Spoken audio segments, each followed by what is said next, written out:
Have you ever wondered why some people just seem endlessly successful? Right, like they have this endless energy and they're always productive. Yeah, exactly. You look at them and you naturally assume they either have this incredible, rare talent or, they've just been blessed with extreme luck. Oh, for sure. It's so easy to tell ourselves that they have a magic trick that the rest of us just don't know about. But what if I told you the difference between a high achiever and everyone else has, well, absolutely nothing to do with luck or talent? Welcome to our deep dive. I'm really excited about this one. Me too. Today, we're exploring a really fascinating transcript from a program called Wake Up and Win. And this program is designed specifically for people who are learning English. Which is such a cool concept. It really is. And our mission today is to extract the exact blueprint for daily success that's outlined in this document. We're going to prove that success isn't one massive action, but small actions repeated daily. Small, deliberate decisions. Right. And before we get into the very first step, I do want to mention something important to you, the listener.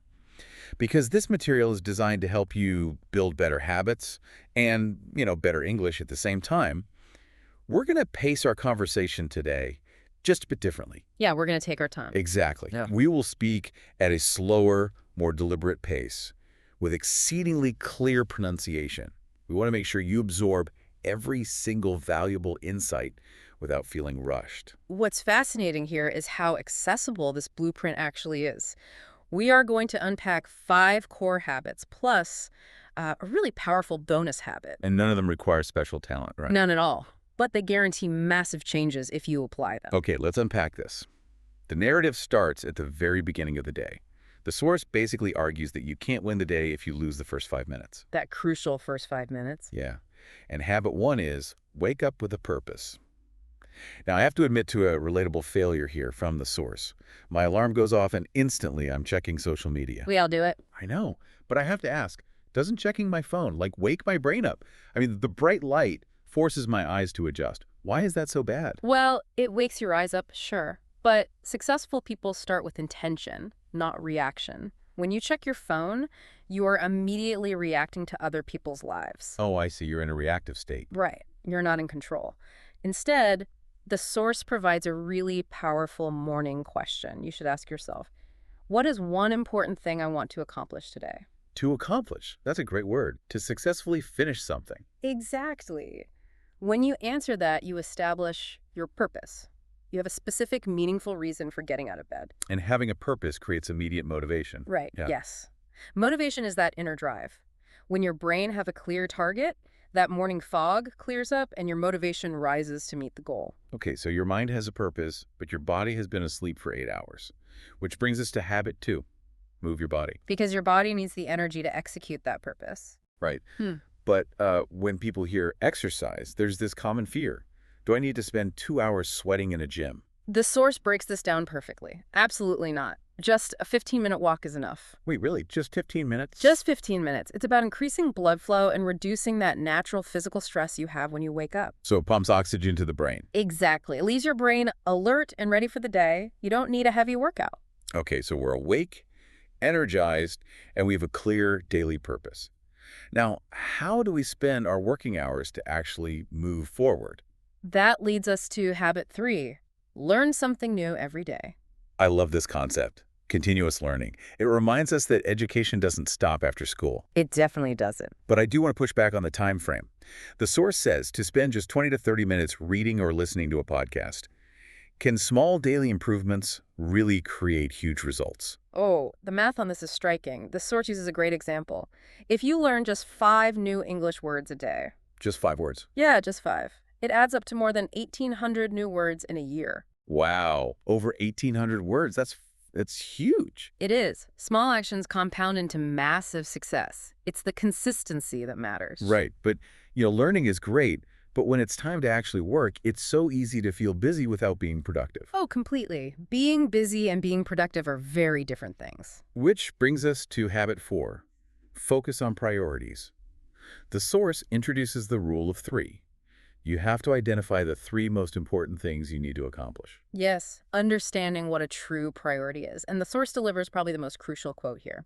It says, if everything is important, nothing is important. Let's slow down and unpack that.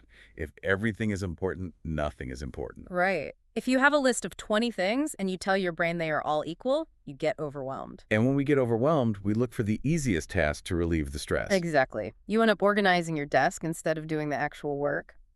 By focusing on just 3 priorities, you prevent yourself from being overwhelmed by minor tasks. Okay, so you have your 3 priorities. But the modern world is essentially designed to stop you from finishing them.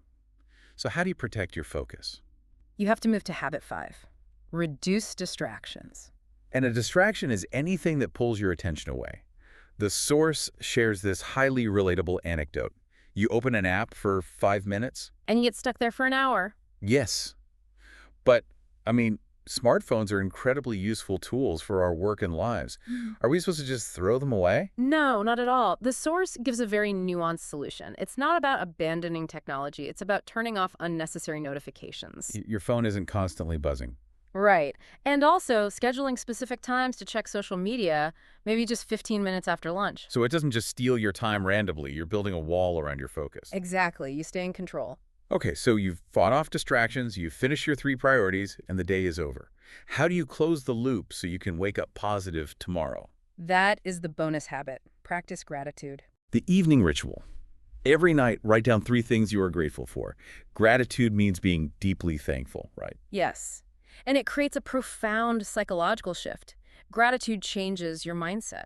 How does it do that? Well, human brains are naturally designed to look for problems. It's an old survival mechanism. But writing down what you are grateful for actively interrupts that negative filter. So instead of focusing on what you don't have, you train your brain to appreciate what you do have. Exactly. It creates a healthy, positive loop, so you sleep better and wake up more optimistic. I love that. So bringing this all together for you, the listener, the source challenges you to try their 7-day real-life challenge. Just 7 days. Yeah. Wake up with purpose, exercise 15 minutes, learn something new, focus on 3 priorities, and reduce distractions for 1 week. And as you try this, remember the ultimate golden rule from the source. Consistency beats perfection. Consistency beats perfection. That's so relieving. It really is. You don't need to change your entire life overnight. Just start with one habit. Doing something consistently is what truly brings success. It's all about those small, deliberate choices. Well, before we wrap up, I want to leave you with one final provocative thought. Something to mull over on your own. I'm intrigued. We talked about focusing on just 3 priorities today to ensure your success. But here's the tough question. If you only pick 3 things to focus on tomorrow, what are the things you are actively choosing not to do? Oh, wow. Right. And are you brave enough to simply let those other things go? That's a powerful thought to end on. Thank you for joining us on this deep dive. Keep learning, keep growing, and enjoy the journey.